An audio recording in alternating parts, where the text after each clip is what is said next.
안녕하세요, 여러분. 오늘 물리학 1 세 번째 시간을 시작하도록 하겠습니다. 자, 우리 본 수업에 앞서서 지난 시간에 했던 내용들에 대해서 다시 한번 되짚어 보도록 할게요. 자, 우리 지난 시간에는 어떤 물질을 이루고 있는 기본 원소에 대해서 얘기를 좀 했어요. 즉, 우리 주변에 있는 모든 물질들은 원자로 이루어져 있다라고 얘기했고, 우리 그 기본 물질인 원자가 어떠한 입자들로 구성이 되어져 있는지 알기 위해서 과학자들이 많은 노력을 했다라고 얘기를 했었어요. 자, 그 중에 대표적인 두 가지 실험이 바로 첫 번째 톰슨의 음극선 실험이었고, 두 번째 러더퍼드의 알파 입자 산란 실험이었죠. 자, 그래서 톰슨의 음극선 실험을 통해서는 물질의 원자 안에 전자가 존재함을 알게 되었고, 러더퍼드의 알파 입자 산란 실험을 통해서는 질량이 매우 뭉쳐져 있는 원자 핵의 존재를 알게 되었어요. 자, 그래서 우리는 모든 물질을 이루고 있는 기본 이 원자가 결국 두 가지로 이루어져 있다라는 걸 알게 되었죠. 먼저 첫 번째 원자 핵이었고, 두 번째 바로 전자였어요. 자, 그런데 우리가 톰슨의 음극선 실험에서 알아봤듯이 이 음극선 전자가 정기적으로 마이너스 성질을 가진다라는 걸 알게 되었었죠. 자, 그렇다면 이 원자는 전기적으로 중성이 되어야 되는데, 자, 마지막 남은 요 핵은 중성이 되기 위해서 전기적으로 플러스 극을 갖고 있어야겠죠. 자, 그러면 우리가 한번 이 핵과 전자가 어떤 식으로 원자가 만들어져 있는지 한번 그림을 간단히 그려볼게요. 자, 먼저 원자의 중심에는 누가 있어요? 자, 핵이 존재하고 있어요. 자, 그리고 누가 또 있어요? 전자가 있어요. 이 전자가 있는데 전기적으로 마이너스를 가진 이 전자가 핵 주변을 돌면서 묶여 있어요. 즉, 이 두 개의 입자가 단단히 묶여져서 하나의 원자를 형성하게 되는 거죠. 자, 이렇게 여기 있는 전자가 핵에 묶여 있을 때 우리는 물리적으로 속박되어 있다라고 얘기합니다. 그래서 여기 있는 이 전자가 이 원자 핵으로부터 왜 계속 속박되어 있을까? 즉, 왜 계속 묶여 있을까? 바로 무엇 때문에 그럴까요? 이 핵과 전자의 전기적인 특성이 서로 어때요? 달라요. 하나는 플러스 성질, 하나는 마이너스 성질이죠. 따라서 전기적 성질을 가진, 특히 전기적 성질이 다른 두 입자는 서로 어떻게 한다? 끌어당긴다. 우리가 첫 번째 시간에 배웠죠. 무슨 힘? 바로 전기력이에요. 즉, 여기 있는 이 전자는 전기력 때문에 이 핵에 어떻게 돼 있다? 속박되어 있다라는 거죠.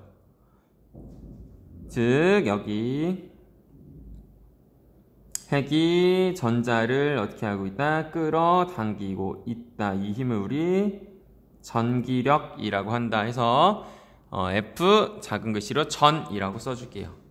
자, 그럼 바꿔 얘기하면 우리 주변에 있는 모든 물질들은 이 원자로 되어져 있는데, 이 원자는 전기력 때문에 뭉쳐질 수 있는 거예요. 자, 만약에 내가 신이 돼서 이 세상에 있는 전기력을 없애버리면, 즉 전기력이라고 하는 이 존재 자체를 없어지게 만든다면 이 주변에 있는 물질들은 다 구성될 수가 없겠죠. 원자 자체가 이루어질 수 없으니까. 자, 이해가죠? 그 말은 즉 우리 주변에 전기력이라는 것이 굉장히 어떻다? 친밀하게 있다라는 걸 뜻해요. 따라서 우리가 전기력에 대해서 예전에 강조를 했던 것이죠. 자, 그럼 한번 봅시다. 자, 여기 이 전자가 받고 있는 전기력의 크기 우리 구할 수 있을까요? 있겠죠. 자, 뭘 배웠으니까 지난 시간에 쿨롱 법칙을 배웠으니까. 자, 만약에 자, 여기 있는 이 원자 핵의 전하량이 플러스 Q이고 전자의 전하량이 마이너스 Q이고 핵과 전자의 거리가 R이라고 한다면, 자, 이렇게 조건이 주어진다면 이때 우리는 이 전자가 받는 전기력의 크기를 구할 수가 있어요. 자, 한번 구해봅시다. 자, 전기력의 크기는 자, 얼마나 될까요? 거리의 제곱에 반비례하고, 그리고 두 전하량의 곱에 어떻게 한다? 비례한다 라고 해서 등호로 바꾸기 위해서 상수를 하나 써서 쿨롱 상수라고 했었죠. 즉 지금 요만큼의 힘, 즉 R제곱분의 KQQ라는 힘만큼 뭐가 작용하고 있다? 전기력이 작용하고 있다라고 얘기할 수 있겠죠. 그래서 101쪽에 있는 내용을 마무리 짓고 우리 다음 내용으로 넘어가도록 하겠습니다. 자, 다음 내용 봅시다. 자, 다음 내용은 교과서 한 장을 넘겨서 102쪽을 보면 되겠죠. 자, 102쪽. 자, 스펙트럼이라고 나와 있는데 우리가 아마 처음 듣는 단어일 수 있어요. 그리고 뭔가 좀 어려워 보이는 단어니까 일상에서 볼 수 있는 현상을 가지고 좀 비유를 해보도록 할게요. 한 가지 예시 상황이에요. 자, 여기 자, 어떤 물질이 있어요. 물질. 자, 우리가 이 어떤 미지의 물질을 분석하고 싶어요. 그러면 우리가 이 미지의 물질을 가지고 분석한 결과가 나오겠죠. 자, 우리가 어떤 물질을 분석한다라고 하면 보통 어떤 결과가 나오나요? 어떤 물질이 무엇으로 이루어져 있다. 즉 예를 들어 지금 여기 나와 있는 이 미지의 물질이 세 가지 뭐 A, B, C라고 하는 걸로 이루어져 있다라는 걸 알 수 있겠죠. 자, 근데 뭐 예를 들어서 A는 30%가 있었고 B는 뭐 40%, C는 30%와 같이 어떤 물질을 우리가 분석한다라고 하는 것은 그 물질을 이루고 있는 요소가 어떤 것들이 있는지, 그리고 그 요소들이 얼마만큼 포함되어 있는지를 알아보는 것이라고 얘기할 수 있겠죠. 그쵸? 자, 그러면 마찬가지로 우리가 이 빛이라고 하는 이 주변에 있는 빛도 분석할 수 있을까요? 분석할 수 있어요. 우리가 주변에서 본 적도 있어요. 자, 한 가지 상황을 봅시다. 자, 여기 태양이 있어요. 자, 태양으로부터 우리 뭐가 오고 있어요? 태양빛이 오고 있죠. 그쵸? 그래서 우리 태양으로부터 태양빛이 오고 있어요. 자, 태양빛은 무슨 색깔? 백색이에요. 그쵸? 그래서 우리가 얘를 백색광이라고도 하죠. 자, 우리가 볼 때 색깔이 없는 이 태양빛이 무엇으로 이루어져 있는지 우리 알 수 있을까요? 알 수 있어요. 자, 이 태양빛이 무엇으로 이루어져 있는지 알기 위해서는 실험 도구 하나가 필요해요. 바로 프리즘이라고 하는 실험 도구가 필요하죠. 이렇게 삼각형 모양으로 생긴 뭐가 필요해? 프리즘이 필요해요. 자, 우리가 태양빛을 프리즘에 통과시키면 이 태양빛이 어떻게 돼요? 이렇게 펼쳐지는 걸 볼 수 있어요. 자, 이 펼쳐진 빛을 내가 눈으로 보기 위해서 하나의 스크린을 벽에 갖다 놓게 되면 이 프리즘으로 인해서 펼쳐진 백색광 태양빛이 여기 스크린에 맺히게 되겠죠. 뭐 빨주노초 파남보호하고 쫙 펼쳐지게 되겠죠. 그쵸? 자, 이렇게 펼쳐진 결과, 빛이 펼쳐진 결과를 우린 뭐라고 해요? 바로 스펙트럼이라고 합니다. 스펙트럼. 자, 그래서 우리가 이 스펙트럼이라고 하는 것에 대해서 정의를 좀 내려보면 어떤 빛의 파장에 따라 펼쳐 놓은 것이라고 얘기할 수 있어요. 그리고 이 파장의 차이를 우리 인간은 빛의 색깔 차이로 받아들이게 돼요. 인식하게 돼요. 그래서 빛이, 태양빛이 색깔별로 펼쳐진 것처럼 보이죠. 실제로도 그렇게 펼쳐진 것이고. 근데 좀 더 과학적으로 얘기하면 파장에 따라서 빛을 펼쳐 놓은 것이라고 얘기하는 게 좀 더 좋아요. 알겠죠? 자, 그리고 이 프리즘을 우리 나중에 과학적 용어로 분광기라고 할 거예요. 즉, 빛을 분리시키는 기계, 장치라는 뜻이에요. 그래서 우리는 어떤 빛을 분석하기 위해서 분광기를 이용해서 이 빛을 파장에 따라 펼쳐 놓은 스펙트럼을 볼 수 있고, 이 스펙트럼을 가지고 이 빛을 분석할 수 있는 거죠.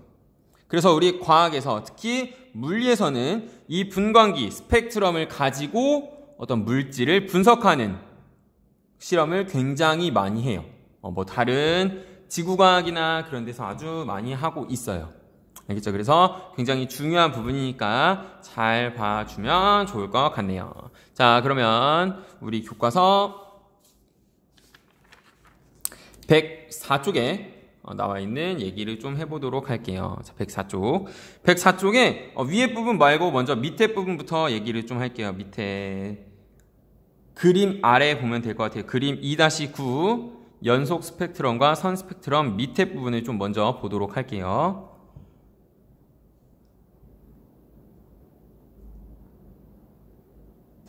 자, 스펙트럼이에요. 스펙트럼.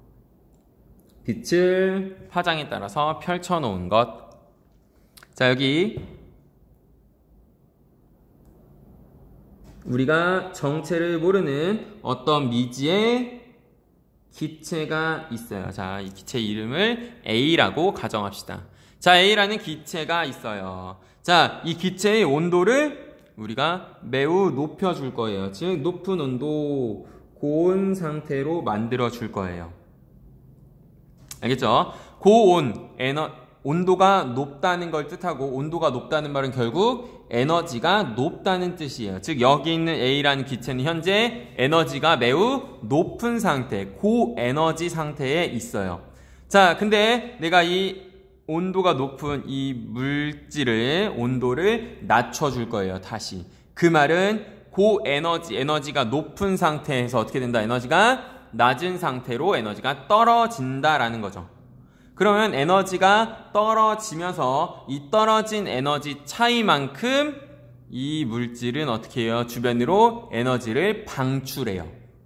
높은 에너지에서 낮은 에너지로 떨어지면서 이 에너지 차이만큼 주변으로 에너지를 방출해요. 자, 이때 이 방출하는 에너지 형태가 빛이에요. 그래서 고온의 이 기체가 온도가 떨어지면서 주변으로 뭘 방출해요? 그렇죠. 빛을 방출해요. 즉, 에너지를 방출한다는 뜻이에요. 자, 그러면 이렇게 나오는 이 에너지, 즉 빛을 우리 분석하기 위해서는 뭐가 필요하다? 분광기가 필요하겠죠. 그래서 이 물질 A에서부터 나오는 이 빛을 분석하기 위해서 분광기, 우리가 얘기한 프리즘을 이용해서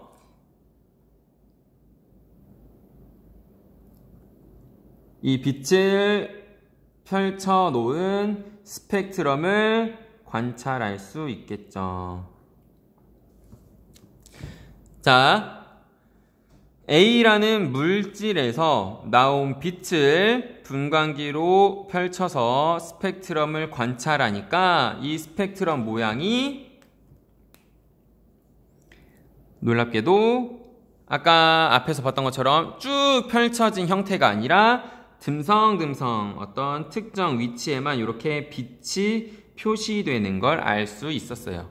지금 여기 있는 그림은 이 모양은 그냥 선생님이 하나의 예시로 그린 거예요. 여기서 중요한 건 어떤 기체의 스펙트럼을 살펴보니까 이 스펙트럼 모양이 연속적으로 꽉 차 있는 게 아니라 어떤 위치, 특정한 위치에 조금씩 표시가 되어 있구나 정도가 중요한 거예요. 자, 그 다음 상황을 좀 볼게요. 자, 이번에는 자, 마찬가지로 미지의 기체 B라고 합시다. 자, 이 미지의 기체의 온도를 매우 낮춰줄 거예요. 즉, 저온 상태로 만들어 줄 거예요. 저온. 자, 얘는 시작이 저온 상태인 거야. 즉, 에너지가 낮은 상태가 되겠죠. 자, 이 에너지가 낮은 상태의 기체에 자, 내가 백색광을 통과시킬 거예요. 우리 앞에서 봤지만 이 백색광은 모든 색깔이 다 모여있는 빛이었어요. 그쵸? 자, 이렇게 스펙트럼이 꽉 차 있는 이 빛을 저온의 어떤 미지의 기체를 통과시켰더니 이때 나온 빛이 있겠죠. 그쵸? 그래서 내가 요 빛을 관찰하고 싶어서 어떻게 해요?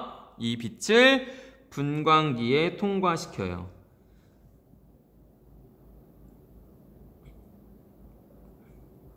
자, 그래서 분광기에 통과시킨 결과를 어떤 한 스크린을 갖다 놓고 빛을 맺히게 해서 보게 되면 앞에와는 다른, 즉 꽉 차 있지는 않지만 일부가 이렇게 비어있는, 나머지는 이렇게 꽉 차 있고,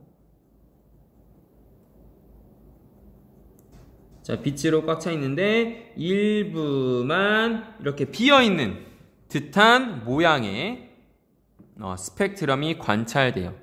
자, 그래서 우리 이 두 스펙트럼의 이름을 붙여 주었어요. 자, 먼저 위에 거는 어떤 A라는 물질의 온도가 낮아지면서 나오는 에너지, 즉 나오는 빛, 방출되는 빛의 스펙트럼이었어요. 그쵸? 그래서 어떤 물질로부터 방출된 스펙트럼이기 때문에 우리 얘의 이름을 방출 스펙트럼이라고 이름 붙일게요. 간단해요. 방출 스펙트럼이라는 것은 어떤 물질로부터 방출된 스펙트럼이에요. 그 물질이 어떤 에너지를 방출했다는 것은 고에너지에서 저에너지로 떨어지면서 에너지가 나왔다. 그걸 우리가 스펙트럼으로 봤다라는 뜻이죠. 자, 다음. 자, 이 두 번째 경우를 보면, 자, 꽉 차 있던 스펙트럼이 어떤 저온의 물질을 통과하면서 일부분이 어떻게 됐어요? 사라졌어요. 그 사라진 스펙트럼을 지금 보는 거예요. 그쵸? 자, 다시. 원래 연속 스펙트럼이었던 빈 공간이 없었던 백색광이 B라고 하는 저온의 물질을 지나면서 에너지 일부가 어떻게 되고 저온의 물질에 흡수되고, 즉 빼앗기고, 그 결과가 여기에 스펙트럼이 나온 거죠. 따라서 여기 나온 이 스펙트럼은 일부분이 어떻게 된 흡수된 형태의 스펙트럼이에요. 그래서 우리 얘를 뭐라고 할 거예요? 흡수 스펙트럼이라고 이름 붙여요. 즉, 기체가 에너지를 방출한 결과 보이는 스펙트럼이냐, 또는 기체가 에너지를 흡수한 결과 보이는 스펙트럼이냐라는 뜻이죠. 네, 알겠죠? 자, 그래서 우리가 이렇게 방출 스펙트럼 또는 흡수 스펙트럼을 통해서 이 미지의 물질의 정체를 알아낼 수가 있어요. 그래서 우리가 이걸 이용해서 다양한 행성의 구성 물질이나 기체가 섞여 있을 때 그 기체의 구성 물질이나 등등을 파악하는데 사용할 수가 있어요. 자, 그럼 우리 이 실험 결과에 좀 더 초점을 맞춰서 얘기를 좀 해볼게요. 자, 한번 보세요. 자, A라고 하는 이 물질로부터 에너지가 낮아지면서 빛의 형태로 지금 에너지가 나오고 있어요. 이 에너지를 분광기를 통해서 분석하니까 빛이 어때요? 어떤 특정 위치에만 표시가 되고 있어요. 그 말은 어떤 불연속적으로 빛이 에너지를 갖는다라는 뜻이에요. 자, 다시 어떤 A라는 물질에서 나온 빛을 보니까 에너지가 어떻다? 불연속적으로 존재한다. 즉, 여기 A라는 물질은 에너지를 어떻게 가지고 있었다? 연속적으로 쭉 가지고 있던 게 아니라 불연속적으로 특정한 에너지만 가지고 있었다라는 뜻이죠.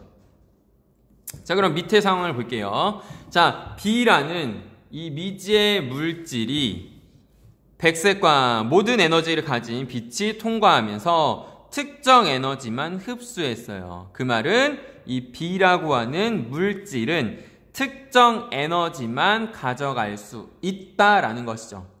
그럼 우리 이 두 실험을 통해서 어떤 결론을 내릴 수 있을까요? 물질 A 또는 물질 B, 즉 우리 주변에 있는 모든 물질들은 에너지를 특정 값만 가질 수 있다. 또는 특정 값만 흡수할 수 있다라는 뜻이에요. 자, 다시 A, B 물질이니까 결국 이 두 물질은 뭘로 이루어져 있어요? 원자로 이루어져 있겠죠. 바꿔 얘기하면 우리 주변에 있는 모든 원자들은 특정 에너지만 방출할 수 있고 가질 수 있고 특정 에너지만 흡수할 수 있다라는 뜻이죠. 자, 어떤 결론이 나올까요?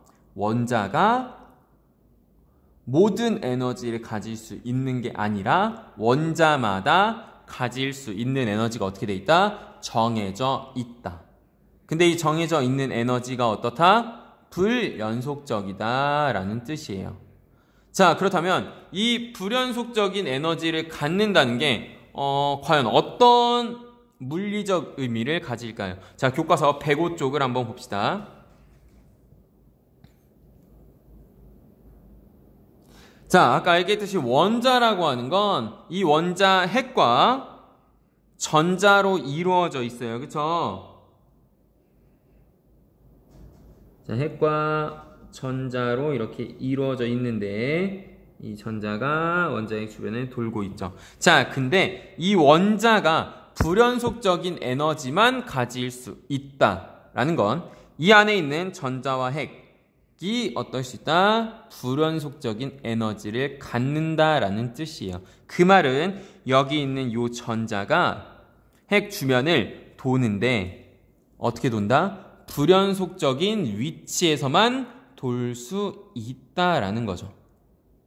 즉, 전자가 원자핵 주변에서 운동할 수 있는 이 궤도가 어떻게 돼 있다? 정해져 있다라는 거죠. 그래서 예를 들어서 1번 궤도, 2번 궤도, 3번 궤도라고 이름을 붙인다면 이 전자는 1번 궤도와 2번 궤도 사이 이 빈 공간에는 위치할 수 없겠죠. 왜? 이 모든 공간에 놓일 수 있다면 이러한 불연속적인 에너지가 아니라 모든 에너지를 가질 수 있기 때문에 스펙트럼 모양이 꽉 찬 앞에서 봤던 백색광과 같은 스펙트럼을 갖게 돼야 되는데 실험 결과를 보니까 그렇지 않다는 것은 이 전자가 놓일 수 있는 궤도가 정해져 있다. 이 전자의 에너지가 불연속적이며 전자의 궤도가 불연속적이다라는 뜻이에요. 이게 굉장히 중요한 실험적인 결과인 거예요. 굉장히 중요해요. 자, 그러면 앞에서 봤던 우리가 지난 시간에 봤던 러더퍼드가 했던 원자의 모양 기억나요? 가운데에 누가 있고 핵이 있고 주변에 전자가 운동한다 라고 했던 것. 자, 그러면 보세요. 자, 가운데에 핵이 있고 이 전자가 주변에 만약에 그냥 특정 궤도가 아니라 그냥 모든 공간에서 움직일 수 있다면 자, 어떤 일이 발생하는지 봅시다. 자, 아까 우리 앞에서 봤죠? 고온의 물질의 온도가 어떻게 되면서 낮아지면서 빛이 방출한다. 즉 에너지가 나온다는 뜻이었어요. 그 말은 이 원자 안에 있는 에너지가 어떻게 된다? 떨어진다, 줄어든다라는 뜻이었죠. 자, 그러면 여기 있는 이 전자가 에너지를 잃게 되면서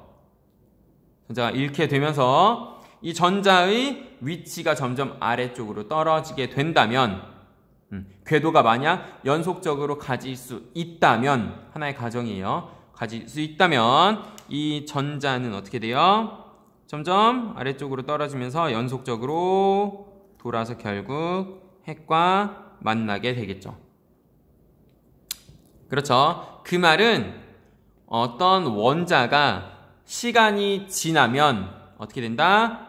결국 전자가 핵과 부딪히면서 크기가 점점 작아진다라는 뜻이에요. 자, 근데 우리 실제로 주변에 있는 물질들 크기가 점점 작아져요? 그렇지 않아요. 그 크기가 유지돼요. 즉 원자의 크기가 유지돼요. 그 말은 앞에서 얘기했던 러더퍼드가 제안했던 이 원자 모형은 우리 주변에 있는 원자의 크기가 변하지 않는 현상을 설명할 수 없다라는 뜻이죠. 그런 한계점을 가지고 있어요. 자, 그 다음 또 어떤 한계점을 가지고 있느냐. 자, 만약에 이 전자가 이렇게 연속적인 에너지를 가질 수 있다면, 모든 위치에 존재할 수 있다면, 앞에서처럼 어떤 물질로부터 방출되는 빛을 분광기로 분석했을 때 어떤 스펙트럼이 나와야 될까요? 그렇죠. 연속적으로 펼쳐진 스펙트럼이 나와야 돼요. 왜? 에너지가 연속적으로 존재할 수 있으니까. 자, 하지만 그렇지 않고 불연속적인 스펙트럼이 나왔죠. 자, 그래서 이 러더퍼드의 원자 모형은 두 가지 한계점을 가져요. 첫 번째, 원자의 크기가 유지된다는 점. 그리고 두 번째,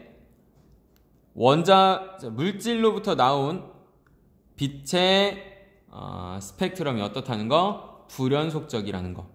이 두 현상을 설명할 수 없어서 우리 러더퍼드가 했던 이 원자 모형은 버려지게 되는 거죠. 그러면서 새로운 원자 모형이 등장하게 되죠. 즉 전자의 궤도가 어떻게 되어 있는? 정해져 있는, 불연속적으로 존재하는 새로운 원자 모형이 등장하게 돼요. 자, 이 원자 모형에 대해서는 우리가 다음 시간에 좀 더 자세하게 살필 거고, 선생님이 아까 빼놨던 104쪽의 위쪽에 있는 내용은 자, 이런 다양한 스펙트럼들이 있죠. 그쵸? 이 스펙트럼들의 종류에 대한 얘기인데 굉장히 쉬워요. 자, 위에 그림을 보면 이 스펙트럼의 모양이 앞에처럼 어떻게 돼 있으면 쫙 펼쳐져 있으면 우리 걔를 뭐라고 부르자? 연속 스펙트럼이라고 부르자라는 거죠. 자, 그리고 만약에 이렇게 연속적으로 쭉 나온 게 아니라 아까 앞에서 봤던 실험 A에서 봤던 방출 스펙트럼처럼 특정 위치에만 빛이 표시된 건 빛이 선 모양으로 표시됐으니까 선 스펙트럼이라고 하자라는 내용이에요. 즉 그냥 스펙트럼의 이름을 붙여준 거니까 우리 105쪽까지 한번 쭉 읽어보면 모든 내용을 이해할 수 있을 거예요. 자, 알겠죠? 자, 마찬가지로 오늘 수업 내용에 대해서 풀어볼 만한 문제들을 선생님이 첨부자로 올려줄 거예요. 보고 자유롭게 풀어보고 질문이 있는 건 등교 계약 후에 선생님에게 찾아오면 선생님이 설명을 해주도록 할게요. 자, 오늘도 고생했고 남은 기간 동안 건강 잘 챙기길 바랍니다. 자, 수고했습니다.